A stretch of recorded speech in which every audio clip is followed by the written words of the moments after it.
So yan guys. Dito oh. Ito po yung bakod ng poultry guys. Tsaka I will try to go inside kasi bukas naman po yung gate nila. So sana hindi bawal. Pero wala naman nang nakabantay. 2 years ago na nga na-close. So yan guys oh. Yan po yung doon sa loob. Yan po guys.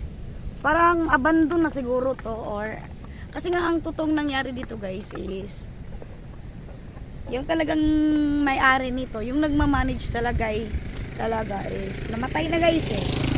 So yung anak na yung nag-continue pero nag-close sila guys eh.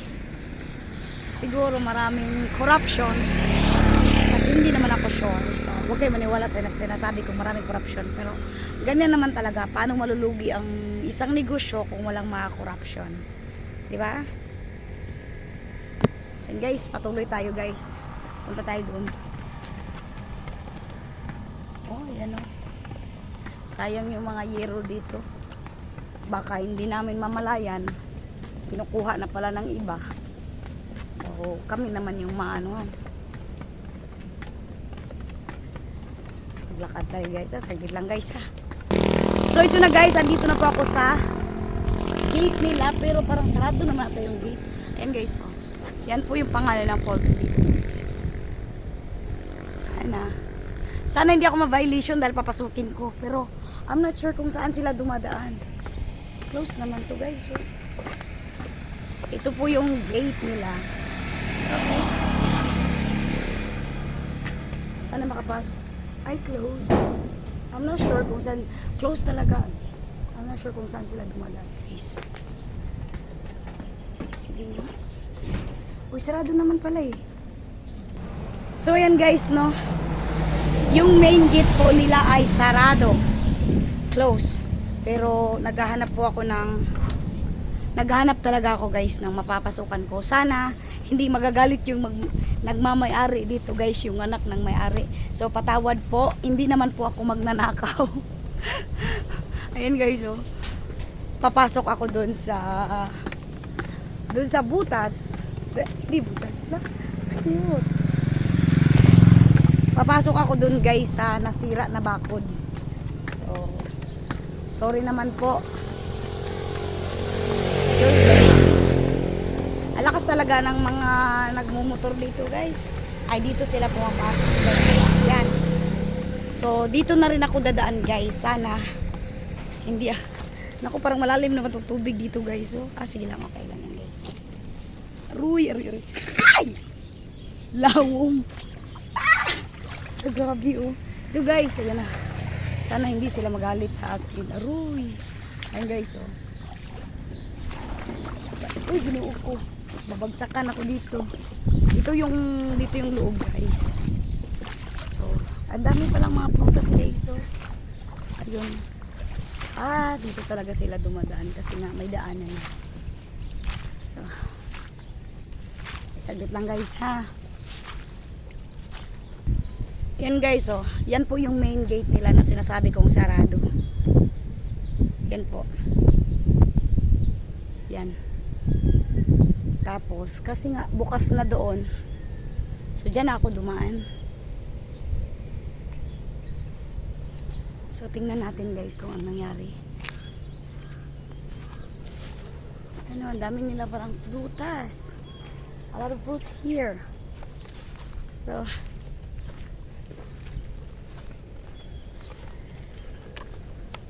disclaimer lang po, hindi po ako nag-ano dito Chine-check ko lang po kung ano na talaga nangyari dito sa kaloob-looban. So yun guys, yan po yung building ng mga manok. Tsaka punta po tayo doon guys ha. Saglit lang.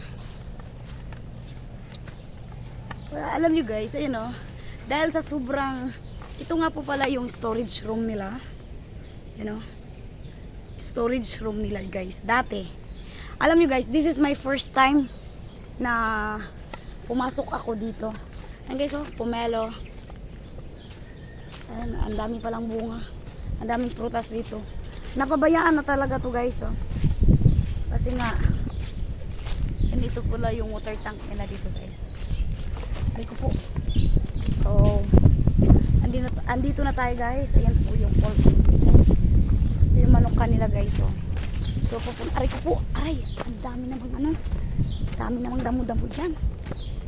So yun guys. Wow, may prutas pa talaga. So ayan guys. Diba? Ayokong umakyat kasi baka ano. Yun guys, ito yung poultry nila. Sira talaga.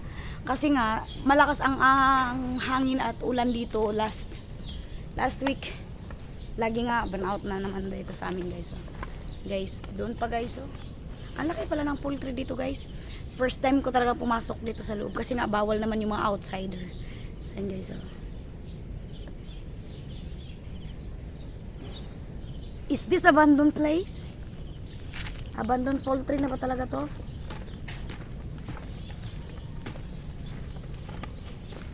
So, ayan. Wow. Ayan. Dito po yung mga kapitbahay namin nangunguha ng mga fertilizer. Ayan guys, nakasako na. Yan yung mga dumi ng mga manok guys. Nakasako na po. Fertilizer yan. Tsaka dito rin po. Wow, sana all. Dami nilang nakuha. Ibibenta daw nila guys. Ang laki pala talaga dito, no? First time kong pumasok dito. Oh my goodness. Ayun pa. Doon banda. Guys, tingnan nyo. Tsaka dito pa. Meron pa doon sa another building. Parang ayoko na pumunta doon guys. No, ang laki pala talaga ng building na to guys. Pero the question is, bakit nag-close? Yan ang tanong talaga guys, na bakit nagsara? Kasi nga pag poultry, malaki ang kitaan eh. So siguro hindi about sa nagmamanage may kulang guys. Para sa akin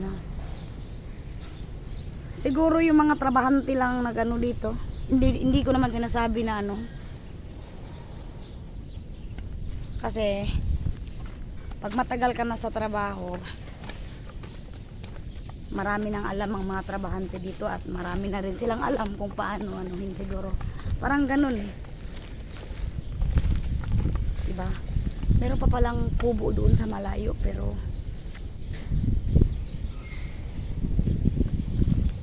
diba guys? Ang laki pala talaga ng poultry. Malaki pala dito. And guys, nagsasako na sila ng mga dumi ng manok.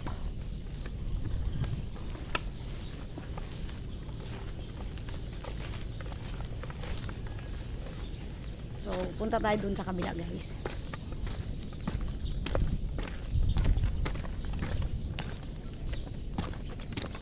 Ang laki ng papaya, wala namang bunga. Grabe. Ayun. Yung lahat pala talaga ng mga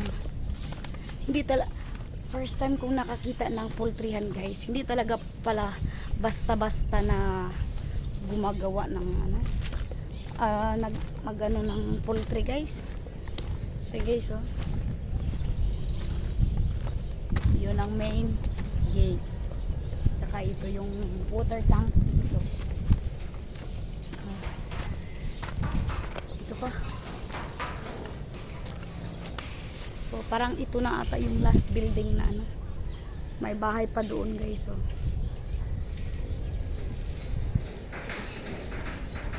Ay nako.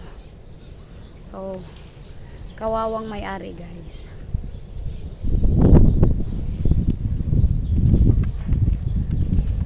So ang tanong po guys kung paano nalugi or nag-close.